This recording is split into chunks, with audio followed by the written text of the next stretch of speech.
कमजोरी बनते हैं। जैसा कि हम लोग समाज में भी देखते हैं, घर में भी देखते हैं कि जहाँ पर आवाज़ उठनी बंद हो जाती है उसकी हक मारी की जाती है। और यही चीज़ प्रजातंत्र में भी लागू होती है। प्रजातंत्र कहने को तो जनता के द्वारा चुनी हुई सरकार होती है, मगर वहाँ पर भी अगर आप अपनी आवाज़ सही ढंग से नहीं पहुँचा पाते हैं तो आपका शोषण होता है। जिस तरह आज के नियम और कानून सिर्फ एक व्यक्ति के लिए बन रहे हैं, क्योंकि हमारी आपकी आवाज़ नहीं हमारे साथ मिल जाए तो ये दोनों मिल करके एक हमारी आवाज़ होगी, सबकी आवाज़ होगी। और सब मिल करके जब एक आवाज़ निकालेंगे तो हमारे बच्चों के लिए उचित शिक्षा की व्यवस्था भी होगी, उचित स्वास्थ्य सेवा का भी काम होगा।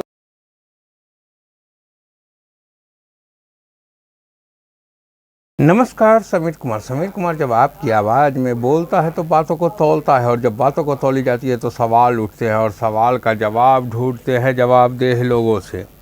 मिले सुर मेरा तुम्हारा, दो सुर बने हमारा। जी हाँ दोस्तों, जब दो सुर और या कई सुर मिलते हैं तो एक शक्ति बनती है, और वही सुर जब बंद हो जाती है तो वो हमारी आपकी कमजोरी बनते हैं। जैसा कि हम लोग समाज में भी देखते हैं, घर में भी देखते हैं कि जहाँ पर आवाज़ उठनी बंद हो जाती है उसकी हक मारी की जाती है। और यही चीज़ प्रजातंत्र में भी लागू होती है। प्रजातंत्र कहने को तो जनता के द्वारा चुनी हुई सरकार होती है, मगर वहाँ पर भी अगर आप अपनी आवाज़ सही ढंग से नहीं पहुँचा पाते हैं तो आपका शोषण होता है। जिस तरह आज के डेट में देख रहे होइएगा कि हमारी आपके धन को लूटा जा रहा है, बड़े बड़े पूंजीपतियों के हाथ में दे दिया जा रहा है, और इधर हम आम जनताओं के को व्यवसाय करने के लिए पैसा चाहिए, या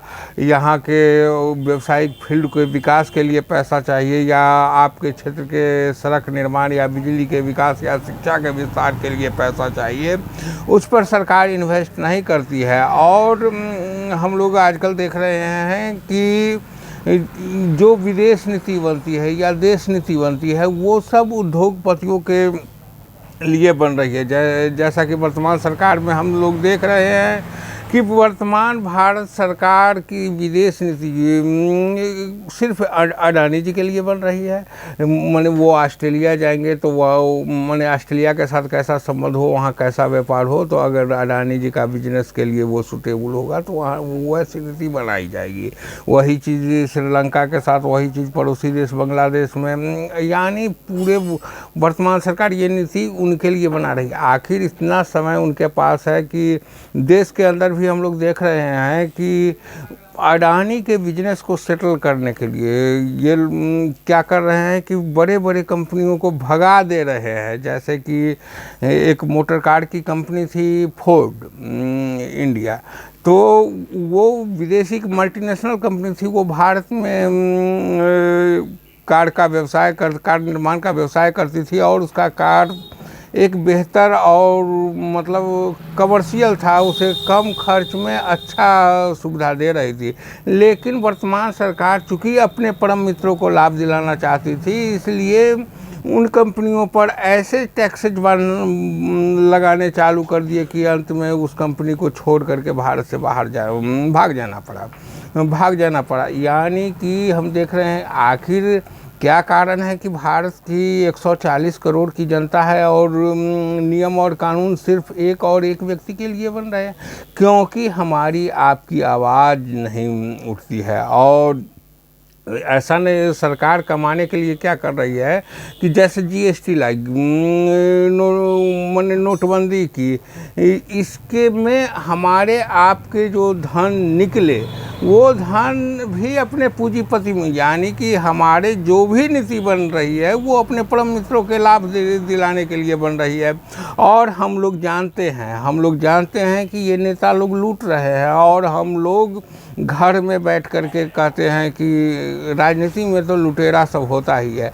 लेकिन अगर ये आवाज़ आपकी घर तक ही दब जाती है तो आपकी हक मारी जाएगी। जैसे आप बार बार सुनते होइएगा कि सरकार की आलोचना करने हम रोज़ सुबह सुबह आ जाते हैं, रोज़ आ जाते हैं और आ जाते हैं। इससे क्या फ़र्क पड़ा? इससे कुछ नहीं। अगर आपकी आवाज़ भी हमारे साथ मिल जाए तो ये दोनों मिल कर के एक हमारी आवाज़ होगी, सबकी आवाज़ होगी, और सब मिल कर के जब एक आवाज़ निकालेंगे तो हमारे बच्चों के लिए उचित शिक्षा की व्यवस्था भी होगी, उचित स्वास्थ्य सेवा का भी काम होगा, और जो फ्रॉड और लुटेरे लूट रहे हैं वो लोग को भी अरेस्ट किया जा सकता है। जैसे कि हम लोग देख रहे थे कि वर्तमान सरकार एक भारतीय धन लूट करके फ्रॉड, चोर, मेहुल चौकसी भारत से बाहर भाग जाता है, और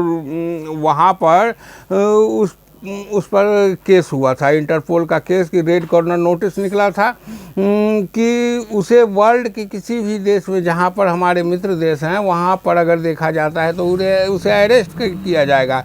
लेकिन चूंकि ये सरकार के परम मित्र थे, इसके लिए वो रेड कॉर्नर नोटिस हटा लिया गया, और यानी कि उनको मुक्त कर दिया गया कि भारत में तो नहीं लेकिन विदेश में आप जहाँ चाहे वहाँ रह सकते हैं।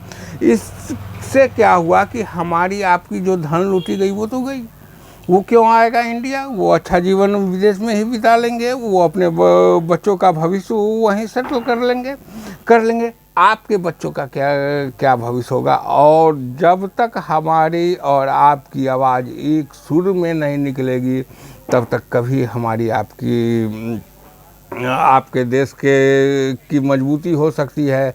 इसलिए ये ज़रूरी है, मिले सुर मेरा तुम्हारा, दो सुर बने हमारा, और जब ये हो जाएगी तो एक ताकत बन जाएगी। जैसे अकेला उंगली काम मजबूती नहीं देती है, लेकिन जब वो मुट्ठी बन जाती है तो वो बहुत ही फोर्स के साथ चोट करती है, और वो चोट जब वर्तमान में प्रजातांत्रिक देश में आवाज़ के थ्रू ही निकलती है, और जब ये आवाज़ मिलेगी तो हम फिर से मजबूत होंगे, फिर से अपने देश को सोने के चिड़िया बना सकते हैं। जय हिंद साथियों, अगर आपने हमारा YouTube चैनल अब तक लाइक और सब्सक्राइब नहीं किया है तो कर ले, और अपने विचार हमें देते रहे, जिससे कि हमें आगे की वीडियो बनाने में सहूलियत होगी।